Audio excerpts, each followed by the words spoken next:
Good day, happy travelers. Today I am comparing my experiences on Carnival Cruise Line versus Royal Caribbean versus Disney Cruise Line. And the past 18 months, I've been on Carnival Mardi Gras twice, Horizon and Magic. Also in that same time frame, I've been on Royal Caribbean's Jewel of the Seas, Adventure of the Seas, and the Oasis class Harmony of the Seas, as well as Disney's Dream. So I feel I'm at a point now where I can compare objectively with some opinions. Perhaps it's opinions. What is objective? So what are we going to compare? We're going to compare the rooms, the buffet, the main dining room experience. We use the acronym MDR. We'll talk about the entertainment that is not in your room, as well as the in-room entertainment. We'll talk about the pool decks, wrap up with some soda machine talk, and then we'll just final thoughts. Let's hop into the rooms. First, I got some pictures here. I will walk through some pictures. And I'll post some links to if you want to like a full experience. This is the summary. I've made videos of like the full experience. But the Disney balcony room, I always get a balcony, is the best non-suite room that I've ever been in. It was a fantastic room. As a matter of fact, I'll post the link to that here. Plenty of room, plenty of shelves. It's the best bathroom. There was actually two bathrooms, a bathroom with the toilet and then a bathroom with the shower and where you could brush your teeth. How convenient is that? Carnival, it's room. It is a room. It's tighter. The bathrooms are tighter. And on the Carnival Mardi Gras, we had an ocean view suite. There was plenty of room in the suite bathroom. In the balcony room, there wasn't as much room. And then Royal Caribbean, it's second favorite. Bathrooms have more space. And the bathrooms do not have curtains. A lot of the Mardi Gras Carnival ships we've been on, when you're in the shower, you get hugs. So let's talk about, here's the Disney room. Holy smokes. It is, my kids slept here. There's just an abundance of space, a laughable amount of space. I don't want to say you can do cartwheels. I can't anyway, but it was a tremendous, and here's the two bathrooms. So again, if you want the full walkthrough, it's there. Here is a Royal Caribbean balcony room. This was on the Harmony of the Seas. Again, you get the shower here. It just, it is nice. There was plenty of room. Kids slept in the pull-out bed. There was ample room. And the Mardi Gras here they built the Excel class ship. Yeah, there was room. There was room to navigate, tight corners. And the balcony is always room on the balcony. It's this pinch point right here. Actually, I think I have pictures of it. Here is just the pinch point. Well, anyway, that is the room. So in short, Disney is the best, and Royal Caribbean is a runner-up, and Carnival a distant third. But let's get into the cost. So if the rooms are the best, let's talk about the cost. Disney is easily the most expensive room. The cruise that we took was a 4-day cruise out of Fort Lauderdale.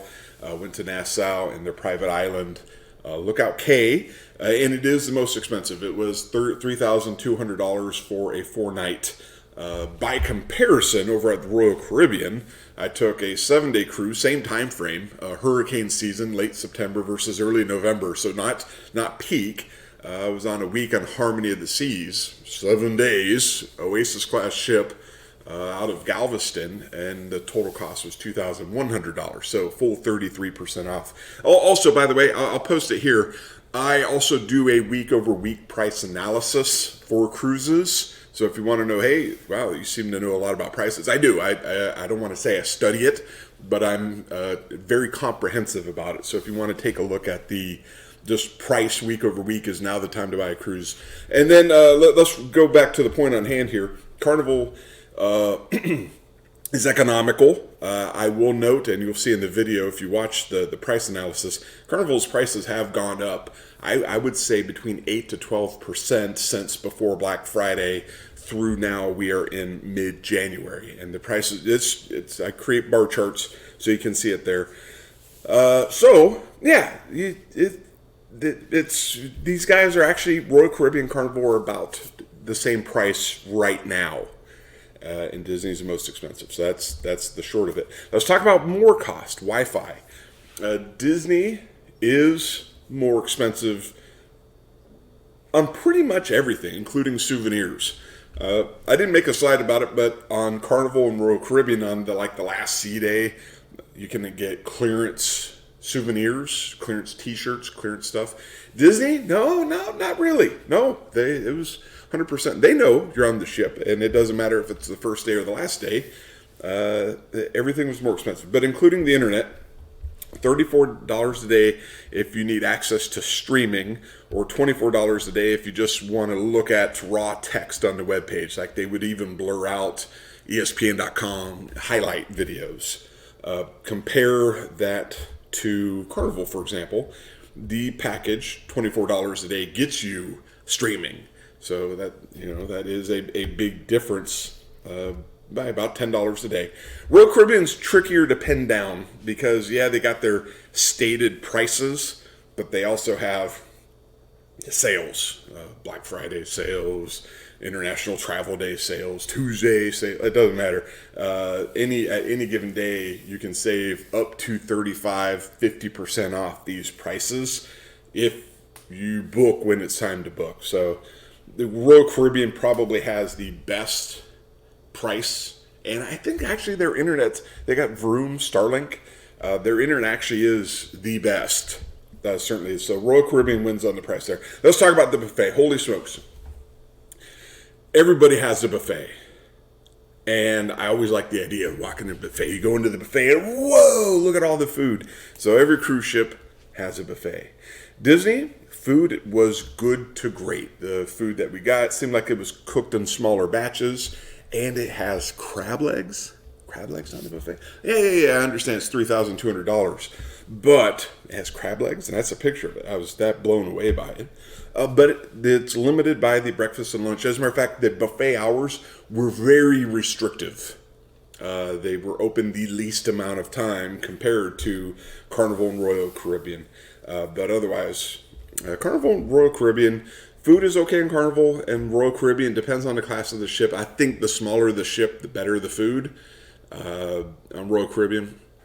So food was okay to good. And again, I will post a different video here if you kind of want the food experience. I'll actually compare Carnival and Royal Caribbean comprehensively.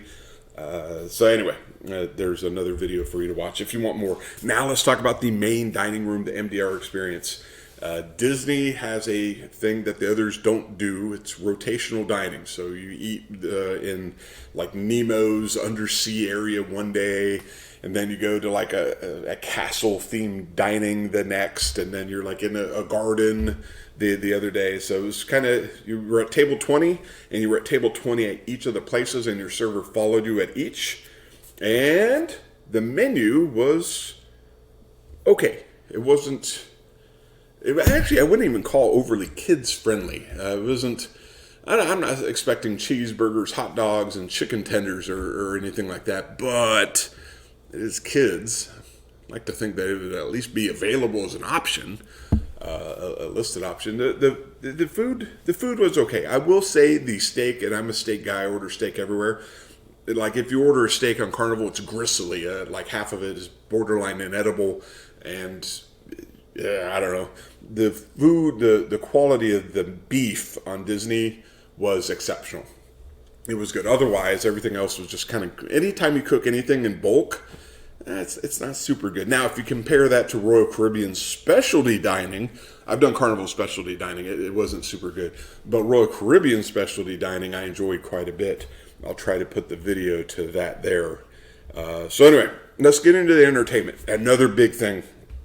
So Disney, great, excellent, like moving goosebumps entertainment. The talent, the people doing the acting, the singing, etc., was talented. 2 theater options. It was great, and they even had a pool deck for the Pirates show. And they have fireworks up there. It was great. Carnival is okay to good. All right, it was good. I was entertained. I did stuff. I was entertained. Sometimes I was like, well, maybe I should probably leave. And sometimes people did leave. I don't know, are those people, I'm not saying I'm better than those people. As a matter of fact, those people are better than me. I'm just saying from a talent observer standpoint, Some of the people in Carnival, just they tried to hit notes they couldn't hit. All right. So anyway, Carnival's Excel class, a couple different stage options, comedy show options. There was always something to do on that. The smaller ships struggled with just one. It was tougher to stay entertained on the smaller ships, and that's the same with Royal Caribbean. Royal Caribbean, and again, we were just on Adventure of the Seas last month. Jewel of the Seas a year ago. The smaller ships, it was fine. It was fine. Oasis class, though, the Harmony of the Seas that we were on in September, I'll post a review to that. 3 entertainment: Aqua Theater, Ice Theater, and then a stage. Adventure of the Seas had an ice theater. We were entertained on it. It was great, and the talent was talented as well. The shows, the Disney was by far and away the best. In-room entertainment. Maybe you don't want to be out walking about. Maybe you did and you just want to hang out and be entertained in the room. Disney had ESPN, ESPN2, ABC. I was able to watch college football. I was able to watch college basketball, pro football. It was great. It was fantastic. Event Channels 1 and 2 had stuff that was on Prime. And then Monday, it was great. It was just fantastic. Lots of Cartoon Networks. As you imagine, it's Disney. Carnival is the worst for in-room entertainment. They have some movie channels. And some, like I could watch The Martian, and we did. I think I watched it 22 times. But they have Turner Classic Movies, and it's not super entertaining. But Royal Caribbean, they got ESPN, ESPN2, Fox News, and MSNBC, and event channels. So we were able to watch college football, pro football, Prime Video, whatever. So anyway, in-room Carnival, Disney and Royal Caribbean, yay. Disney probably a little better than both. Pool decks. I'd give the nod to Royal Caribbean. And again, it depends on the cruise. Let me say this. The pool decks for Carnival, Mardi Gras, Royal Caribbean, the bigger ships, Excel Class, Oasis, and Icon, are obviously the best. The pool decks, lots of pools, lots of slides. Disney, there was a smaller ship. There was a aqueduct water slide. I rode it. It was fine. Got off of it. Wind was just blisteringly cold because I took a cruise in November, and it's cold in November. It is cold in November. But there's lots to do anyway, whether it's one pool or, just hanging out. You can lounge. I would just say there's more things to do, certainly for my teenager, on that. And let's, before we get to final thoughts, let's talk about soda machines. For $3,200, soda was included, and they had soda machines everywhere. And the machines worked. They weren't out of order. They weren't out of syrup. And because there were so many, the lines were low, and it was great. It's just included in the high cost. Carnival, you got to pay for your soda machine, and soda machines on Carnival and on Royal Caribbean, there's similar experiences across. Like I said, I've probably been on 7 Carnival and 6 Royal Caribbean in the last 24 months, and it's just a not super good experience that you've paid more to get for. So they say, hey, go to the freestyle machine. Well, half the flavors, sometimes 3/4 of the flavors are out. It's just not a super good experience. But if you work hard, you can get soda. Just some final thoughts. In conclusion, Disney is worth it, especially if you're a Disney enthusiast or have folks in your family who are Disney enthusiasts of all ages. Disney is, part of the culture, so if it's a baby on up to, somebody who's, up well past their hundreds, if you're a Disney enthusiast, I would recommend it. Throughout the day, there would be character meet and greets both on the private island and on the ship, and that's kind of how you pass the time. Whereas on the other ships, there's not character meet and greets, and bingo, casino, hanging out in the pool is how you kind of passed your time, scavenger hunts, trivias. So Disney is worth it from that angle. Music throughout. The Pirates and I had Pirates of the Caribbean, yo ho yo, that kind of throughout the ship as you walk to your cabin. That was really cool. On the other ships, well, obviously you don't get that. The fireworks I made mention of, I'll mention it again. Really cool to see the fireworks show. Now, Royal Caribbean versus Carnival. I find right now, especially with Carnival increasing their prices, Royal Caribbean is a better product right now versus Carnival, just my opinion. But any cruise is better than no cruise. And let's wrap it up there. If you have any questions, feel free to drop me a line. Hope that this gave you some guidance on, tips on what my experiences are. And until the next video, I hope you travel safe.